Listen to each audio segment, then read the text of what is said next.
अस्सलाम वालेकुम भाइयों। बात यह है कि हम इतने अरसे से जो मैचेस हार रहे हैं ना, कल का जो मैच हम पहला हारे हैं न्यूजीलैंड से वन डे जो लाहौर में ट्राई नेशन वाला, वो भी उसी वजह से हारे हैं जिस वजह से हम पिछले काफ़ी अरसे से हार रहे हैं। लेकिन मसला ये है कि ऐसे लगता है कि किसी को यही नहीं समझ आ रही कि हम हार रहे क्यों हैं। अब तो मुझे इस चीज़ का यकीन हो गया कि जो प्रॉब्लम है हमने अभी तक वही आइडेंटिफाई नहीं किया कि ख़राबी कहाँ है, मसला क्या है। चाहे फॉर्मर प्लेयर्स और सिलेक्शन कमेटी में सबकी बात कर रहा हूँ। हम लोग पीछे पड़े हुए हैं एक अरसे दराज से कि हमारा ओपनर कौन होना चाहिए, वन डाउन कौन होना चाहिए, तेज़ कौन खेल रहा है, स्लो कौन खेल रहा है, कैप्टन सही नहीं है, फ़खर जमान टीम में नहीं है इसलिए हम हार रहे हैं, अब साइम नहीं है हम इसलिए हार रहे हैं, इसको क्यों नहीं खिलाया और इसको इस नंबर। ये मसला नहीं है, ये मसला ठीक है, ये भी मसला है, एग्रीड। ये part of the bigger problem है, ये छोटी चीज़ें हैं। मेन वजह जो कोर रीज़न है जिस वजह से हम लोग हार रहे हैं इतने अरसे से, वो है हमारी बॉलिंग। हमारी बॉलिंग का जो लेवल बतदरीज कई सालों से गिरता जा रहा है, हम उसकी वजह से हार रहे हैं। और ऐसे लगता है कि उसकी तरफ या तो अंडरस्टैंडिंग नहीं है, या फोकस नहीं है, या वो बोरिंग टॉपिक है, शायद लोग उसके ऊपर बात ही नहीं करना चाहते। मसला ये हो गया हुआ है हमारे साथ काफ़ी अरसे से कि ना तो हमारे पास फास्ट बॉलिंग है और ना हमारे पास स्पिन बॉलिंग है। जब हम बाहर जाते हैं तो हमें फ़ास्ट बॉलिंग चाहिए होती है, हम फंस जाते हैं। पाकिस्तान में आते हैं तो हमें स्पिनर चाहिए होते हैं और वो हम सेलेक्ट ही नहीं करते या हमारे पास है नहीं। अब टेस्ट सीरीज़ के अंदर तो हमने एक फार्मूला निकाला इंग्लैंड के अगेंस्ट, ड्राई पिचेस बनाई, टर्निंग पिचेस बनाई, साजिद को खिलाया और साथ नोमान को खिलाया और हम मैच जीत गए। लेकिन उसका भी हल ज़ाहिर है दूसरी टीमों ने निकालना शुरू कर दिए, कर देंगी आगे चल के, क्योंकि फ़र्स्ट टाइम इंग्लैंड सरप्राइज हो गया था, बाद में वेस्ट इंडीज़ प्रिपेयर्ड आया और हम फंस गए। क्योंकि जब आप स्पिन बॉलिंग करते हैं तो फिर आपको स्पिन बॉलिंग खेलनी भी तो पड़ती है ना। तो आपको ये तो पता ही है कि हमारी बैटिंग के क्या हाल है, चाहे फास्ट बॉलिंग के अगेंस्ट हो चाहे स्पिन के अगेंस्ट हो। तो बैटिंग का तो हमारा प्रॉब्लम एक अरसे दराज से है ही है, मतलब ये 20-25-30 साल पुरानी लेगेसी है। बैटिंग हमारी मीडियोकर है।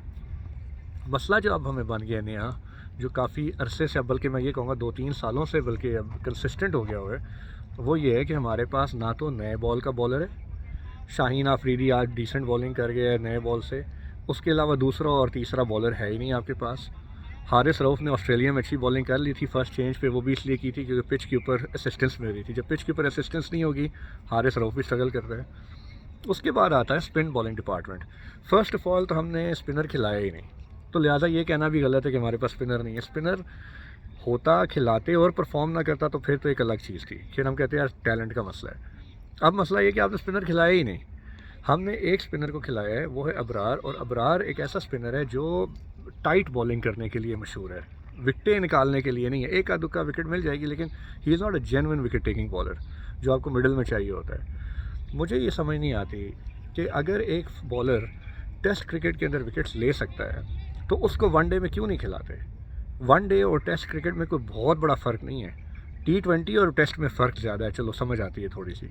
लेकिन वनडे 50 ओवर, यानी कि एक बॉलर को 10 ओवर करने हैं। आजकल की क्रिकेट में तो वैसे ही एक बॉलर 20-25 ओवर करता है और टेस्ट मैच ख़त्म हो जाता है, मतलब इनिंग्स ख़त्म हो जाती है टेस्ट। तो अगर उसको 10 ओवर करने हैं तो आप टेस्ट बॉलर खिलाएं ना। मुझे बड़ा अजीब लग रहा है कि लोग अबरार खिला रहे हैं और अभी भी सुफियान मुकीम की बातें कर रहे हैं। वो ये क्यों नहीं कहते कि नोमान को लेकर आओ या साजिद अली को लेकर आओ, स्पेशली नोमान, क्योंकि वो लेफ़्ट आर्मर भी है। क्योंकि हमारे पास इस वक्त जितने भी बॉलिंग ऑलराउंडर्स हैं, सलमान अली आगा ऑफ स्पिनर जो राइट हैंडर को अंदर लेकर आता है, अबरार थोड़ा सा मिक्सअप करता है, हल्का सा बाहर करता है बॉल और सीधी सीधी बॉलिंग करता है। इसी तरह हमारे पास वो साइम अयूब जब था वो भी ऑफ स्पिनर था। तो हमें एक लेफ़्ट आर्म या लेग स्पिनर की ज़रूरत है।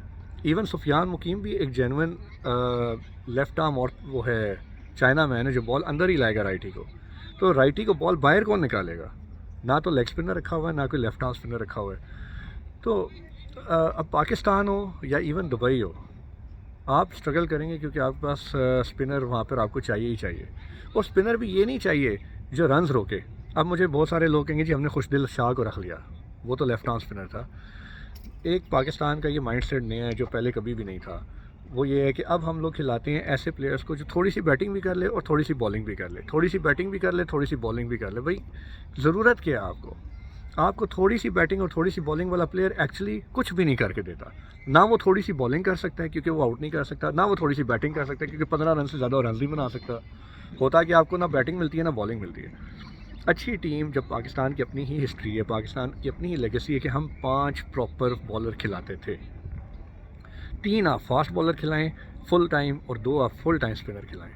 अगर आपको एशियन कंडीशन में थोड़ा सा कॉम्प्रोमाइज़ करना भी है तो आप बॉलिंग फास्ट बॉलिंग ऑलराउंडर खिलाएं, क्योंकि स्पिनर तो फुल टाइम खिलाएं ना, ताकि आपके 50 ओवर कोई करे और विकटें में निकाल कर दे।